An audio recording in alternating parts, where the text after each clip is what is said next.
Hey friends, how are you today? I hope you're having a good day.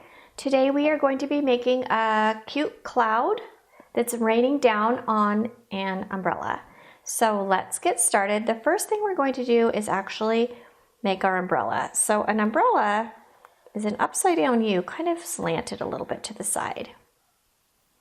And then what we're going to do is, you know how umbrellas have those little spikes? Going to make a couple of those spikes inside, just like that, and a couple of curved lines. What you can do with this is you can actually make some decorations inside this umbrella and make it your own. Little tiny upside down U at the top, and then we're going to come down and make a J, and then follow that J with another J. Close it up at the bottom. Maybe even put a little line right here. There's your umbrella.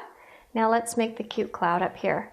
So cute cloud, nice and fluffy, are just curved lines that are hooked together like this.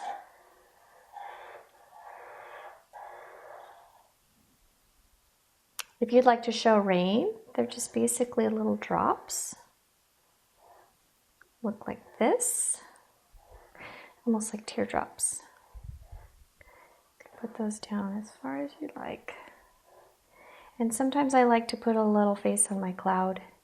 So there's a circle or an oval and another one, and fill in the bottom part. So he's kind of looking down with a little tiny smile on his face. There you go. There's your cloud with an umbrella. Hope you like him. Thanks for watching. Bye.